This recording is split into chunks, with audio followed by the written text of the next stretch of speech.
Day 200, when goodness replaces life. Are you so foolish and so senseless and so silly? Having begun your new life spiritually with the Holy Spirit, are you now reaching perfection by dependence on the flesh? Galatians 3:3. One of the most subtle dangers in the life of a believer is not obvious evil. It is human goodness. When people first come to Christ, they often come out of brokenness and obvious sin.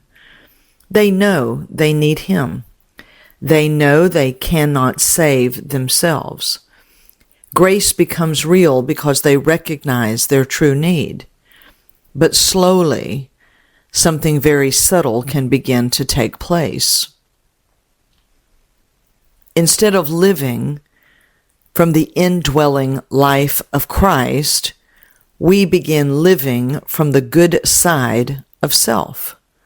We start doing good things, behaving well, attending church, helping others, and surrounding ourselves with good people.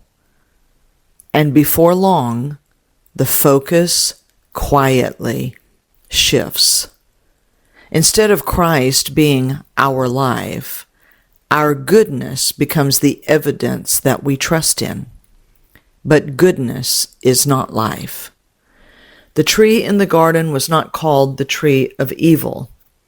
It was the tree of the knowledge of good and evil.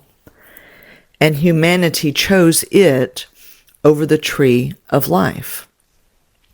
The cross was given to bring us back to life itself. Jesus Christ. He is life. The Father is not building a people who merely behave well. He is raising sons into full maturity who live by the very life of Christ within them. This life cannot be produced by discipline, religious activity, or moral improvement. It can only come from vital union and connection with Him. And when that life, His life, Him, when He becomes our source, goodness is no longer our goal. Christ Himself, who is our life, is our goal, our source, our everything. And in this vital union with Him that He has always desired, in that union is everything given to us. We are the full recipients of His goodness and His life.